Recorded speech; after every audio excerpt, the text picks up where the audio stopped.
नमस्कार, मैं हूं मीनाक्षी गुप्ता और आप देख रहे हैं नेक्स्ट 9 लाइफ और स्वागत है आपका हमारे इस खास कार्यक्रम में।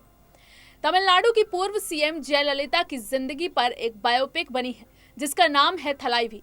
इस मूवी का ट्रेलर भी रिलीज किया जा चुका है। ऐसे में जयललिता के साथ साथ उनकी जिंदगी से जुड़े कई किरदार भी सुर्खियों में आ गए हैं। तो ऐसे ही किरदार के बारे में आज हम आपको बताएंगे जो जयललिता की जिंदगी से जुड़ा है और इस किरदार का नाम है शशिकला। तो चलिए आज हम बात करते हैं इस कार्यक्रम में शशिकला के बारे में। शशिकला ने अपनी जिंदगी में अब तक कई मोड़ देखे हैं। उनकी जिंदगी उतार चढ़ाव से भरपूर रही है। उन्होंने एक औसत गृहिणी से शुरुआत की थी और फिर वक्त के साथ तमिलनाडु की सबसे ताकतवर महिलाओं में से एक की सहायिका बन गई। 1984 में शशिकला विनोद वीडियो विजन नाम से एक वीडियो पार्लर चलाया करती थी। ये दुकान चेन्नई के अलवरपेट में थी। उनके पति नटराजन सरकार में जनसंपर्क अधिकारी थे और उस वक्त कडलूर जिले में उनकी तैनाती थी। उस समय आईएएस अफसर चंद्रलेखा कडलूर जिले की कलेक्टर हुआ करती थी। चंद्रलेखा के कहने पर ही विनोद वीडियो को उस मीटिंग को फिल्माने का मौका मिला था जिसमें जयललिता बोल रही थी। इसी असाइनमेंट के दौरान वीके शशिकला जयललिता से पहली बार मिली थी। ये एक सामान्य मुलाकात लग सकती है, लेकिन इसके बाद की घटनाएं सामान्य नहीं रहने वाली थी। शशिकला का जन्म 1956 में हुआ था।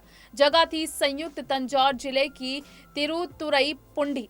पिता का नाम था विवेकानंद और मां का नाम कृष्णा वेणी। 5 साल की उम्र तक शशिकला वहीं रही। बाद में उनका परिवार मन्नरकुडी शिफ्ट हो गया। उन्होंने सिर्फ 10वीं तक पढ़ाई की। 16 अक्टूबर 1973 को शशिकला की शादी एम नटराजन से हुई।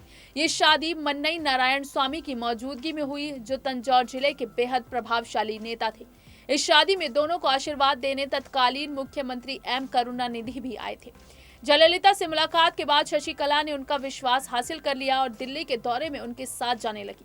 जयललिता उन दिनों राज्यसभा की सांसद थी। मुख्यमंत्री एमजी रामचंद्रन के निधन के बाद दोनों बेहद करीब आ गए। राजाजी हॉल में एमजी रामचंद्रन का शव रखा गया था और जयललिता अलग थलग खड़ी थी। नटराजन ने बाद में मीडिया को बताया कि जयललिता को एमजी का अंतिम दर्शन नहीं करने दिया गया। एमजी रामचंद्रन के परिवार के लोगों ने जयललिता को घेर रखा था ताकि उन्हें अन्ना द्रमुक नाराज गुट के लोगों से बचाया जा सके। 1988 से शशिकला जयललिता के आवास पोइस गार्ड में स्थायी रूप से रहने लगी। पोइस गार्डन में रहने के लिए जयललिता की निर्भरता लगातार शशिकला पर बढ़ती चली गई। एमजीआर के निधन के बाद अन्ना द्रमुक 2 हिस्सों में बढ़ चुकी थी। फरवरी 1988 में जयललिता के गुट ने जनरल बॉडी मीटिंग बुलाई। इस मीटिंग के दौरान सिर्फ वही लोग पदाधिकारी बनाए गए जिन्हें शशिकला और उनके पति का वरदस्त प्राप्त था। यहाँ तक कि जिन लोगों ने जयललिता का शुरू से साथ दिया था उन्हें भी दरकिनार कर दिया गया। तो ये था शशिकला का जयललिता पर प्रभाव। 1991 में जब जयललिता पहली बार मुख्यमंत्री बनी तो हर काम के लिए वो शशिकला से सलाह लिया करती थी। इसी समय से जयललिता को लोग अम्मा और शशिकला को चिन्नम्मा कहने लगे थे।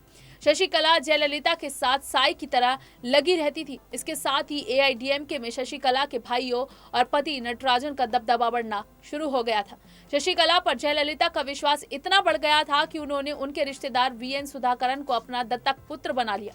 जयललिता ने बेहद धूमधाम से सुधाकरन की शादी करवाई। ये दुनिया की सबसे खर्चीली शादियों में से एक मानी गई और इस वजह से Guinness book of world record में इसकी एंट्री हुई। इस दौरान शशिकला के रिश्तेदारों के रंग बदलने शुरू हुए। उनके दुर्व्यवहार की खबरें मीडिया में आने लगी। लोगों की उनसे नाराजगी बढ़ी। कई सीनियर मंत्रियों ने पार्टी से दूरी बनानी शुरू कर दी। कहा जाता है कि इन सब के पीछे शशिकला का हाथ था। 1996 में जयललिता चुनाव हार गईं। उन्हें अपनी सहेली शशिकला के साथ जेल जाना पड़ा। इस दौरान कुछ समय तक जयललिता शशिकला को नजरअंदाज करने लगी, लेकिन ये दूरी ज्यादा देर नहीं टिकी। एक बार फिर शशिकला का पोइस गार्डन हाउस में आना जाना शुरू हो गया। इसके बाद का शशिकला का जादू जयललिता के सिर ऐसा चढ़ा कि पोइस गार्डन हाउस और पार्ट दोनों जगह उनके इशारे के बगैर पत्ता भी नहीं खड़कता था। जयललिता पर शशिकला का यह असर 2011 तक रहा। 2011 में जयललिता एक बार फिर तमिलनाडु की मुख्यमंत्री बनी। इस दौरान उन्हें लगा कि शशिकला उनके खिलाफ साजिश रच रही हैं। लिहाजा उन्होंने 19 दिसंबर 2011 को शशिकला और उनके परिवार के सभी सदस्यों को पार्टी से निकाल दिया। शशिकला पोइस गार्डन से भी बाहर निकाल दी गई। पति नटराजन समेत शशिकला के सभी रिश्तेदार दिवाकरन दिनाकर करुणाकरन, भास्करन, सुधाकरन, डॉक्टर वेंकटेशन, रामचंद्रन, रावणन और मोहन को पार्टी से बाहर का रास्ता दिखाया गया। लेकिन ये सब भी लंबा नहीं चला। 3 महीने बाद 28 मार्च 2012 को शशिकला ने एक प्रेस रिलीज जारी की। इसमें कहा गया कि उन्हें पार्टी में बनने रहने या सांसद विधायक बनने में कोई दिलचस्पी नहीं है। वो सिर्फ जयललिता की सच्ची बहन बनी रहना चाहती हैं। इस प्रेस रिलीज के जारी होने के बाद 31 मार्च को जयललिता ने सिर्फ शशिकला को पार्टी में एंट्री दी और इसके बाद उनकी दोस्ती जयललिता की आखिरी सांस तक चली। शशिकला और जयललिता दोनों को 2014 में आय से ज्यादा संपत्ति जमा करने के मामले में जेल हुई थी। शशिकला जयललिता की सहायिका और सबसे करीबी थी, लेकिन वो जयललिता के रहते कभी भी पार्टी में आगे नहीं आई। हालांकि पार्टी में कई बार अहम वक्त में फैसले लेती रही। एआईएडीएमके में हर कोई ये जानता था कि उनका कद क्या है। चुनावों में जब पार्टी के उम्मीदवार उतारे जाते थे तब नेताओं को पार्टी में उनके कद का पता चलता था। जब 2002 में जयललिता मुख्यमंत्री नहीं बन सकी तब ओ पन्नीरसेल्वम का नाम शशिकला की सलाह पर ही आगे लाया गया। इस राजनीतिक घटनाक्रम के बाद जितने भी चुनाव हुए उनमें उम्मीदवार चयन के मामले में शशिकला की ही चली। पार्टी में हर स्तर पर उनका दबदबा था। 2016 में जब जयललिता अस्पताल में भर्ती हुई तब यह आरोप लगाया गया कि सिर्फ शशिकला और उनके परिवार वाले ही उनसे मिल सकते थे। इसके अलावा किसी को जयललिता से मिलने की इजाजत नहीं थी। दिसंबर में जयललिता के निधन के बाद आधी रात को पन्नीरसेल्वम के नेतृत्व में सरकार को शपथ दिलाई गई। पन्नीरसेल्वम को शशिकला के कहने पर ही सीएम बनाया गया था।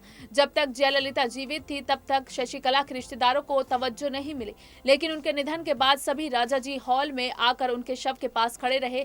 इस वजह से उनकी भारी निंदा हुई। जल्द ही शशिकला का असली मकसद जाहिर हो गया। जब ओ पन्नीरसेल्वम सीएम थे तो भी एआईएडीएमके के मंत्रियों का पोएस गार्डन में शशिकला के यहाँ आना जाना लगा रहता था।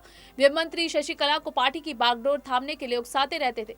इस बारे में कई वीडियो और तस्वीरें भी मीडिया में छाई रही थी। जयललिता के निधन के कुछ दिनों बाद 10 दिसंबर को एक तमिल अखबार में एक पूरे पेज का विज्ञापन छपा। इसमें लिखा था कि अगर पुरुचि थलाईवी अम्मा को मालूम होता कि जिंदगी और मौत की लड़ाई में मौत जीत जाएगी तो वो इस दुनिया से विदा होने से पहले चिन्नम्मा को गद्दी पर बिठा जाती। इस विज्ञापन में किसी का नाम नहीं लिखा था। इसमें लिखा था एक वफादार पार्टी कार्यकर्ता के अंत्यकरण की आवाज। लेकिन उसी दिन ओ पन्नीरसेल्वम ने प्रेस रिलीज जारी कर कहा कि शशिकला पार्टी की जनरल सेक्रेटरी होंगी। पार्टी में सेना की तरह अनुशासन लाने के लिए जरूरी है। 29 जनवरी को पार्टी की जनरल बॉडी मीटिंग हुई और शशिकला अन्ना द्रमुक की सेक्रेटरी जनरल चुन ली गई। 5 फरवरी 2017 को ओ पन्नीरसेल्वम ने मुख्यमंत्री पद से इस्तीफा दे दिया। शशिकला ने तत्कालीन गवर्नर विद्यासागर राव से मुलाकात कर कहा कि पार्टी में बहुमत उनके पास है और उन्हें सरकार बनाने के लिए बुलाया जाए, लेकिन गवर्नर ने कोई फैसला नहीं लिया और इस बीच कोर्ट ने फरवरी में आय से ज्यादा संपत्ति इकट्ठा करने के मामले में उनके खिलाफ फैसला सुना दिया। इस फैसले के मुताबिक शशिकला, इलाव राशि और सुधाकरन जेल भेज दिए गए। इस तरह मुख्यमंत्री बनने की अपनी तैयारी से पहले ही शशिकला के राजनीतिक जीवन का अध्याय बंद हो गया। शशिकला ने ऐलान किया कि ई के पलानीस्वामी तमिलनाडु के मुख्यमंत्री होंगे। उन्होंने जयललिता के स्मारक का दौरा किया, वहां कसम खाई और जेल चली गई। उन्हें बेंगलुरु के प्रपन्न अग्रहार जेल में रखा गया। शशिकला के जेल में रहने के दौरान उनके सभी रिश्तेदारों से पार्टी के बाहर का रास्ता दिखा दिया गया। इस दौरान टीटीवी दिनाकरन ने एएमएम के नाम की पार्टी शुरू की। जब ई के पलानीस्वामी ने ऐलान किया कि जेल से बाहर आने के बाद शशिकला का पार्टी में स्वागत नहीं किया जाएगा। सरकार ने पोएस गार्डन को भी अपने कब्जे में ले लिया और इसे स्मारक स्थल में तब्दील कर दिया। शशिकला बुधवार को जेल से रिहा हुई। कोरोना संक्रमण की वजह से उन्हें बेंगलुरु के अस्पताल में भर्ती कराया गया। वहां कुछ दिनों तक रहेंगी। रिहा होने के दिन ही जयललिता के स्मारक का उद्घाटन हुआ। अब ये देखना है कि चेन्नई आने के बाद वो अन्ना द्रमुक पर फिर से अपना प्रभाव कायम कर पाती है या नहीं। ये मुद्दा बहस का विषय बना हुआ है। राज्यसभा में विधानसभा चुनावों में कुछ ही महीने बाकी हैं। वो जो भी फैसला लेंगी इस पर न सिर्फ उनका बल्कि उनसे जुड़े तमाम लोगों का भविष्य टिका होगा। फिलहाल के लिए इस कार्यक्रम में बस इतना ही। बाकी देश और दुनिया से जुड़ी ताज़ी तमाम अपडेट्स के लिए आप जुड़े रहिए नेक्स्ट 9 लाइव के साथ। और अगर आपको हमारा ये वीडियो पसंद आया है तो इसे लाइक, शेयर और कमेंट जरूर करें। साथ ही साथ हमारे चैनल नेक्स्ट 9 लाइव को भी जरूर सब्सक्राइब करें।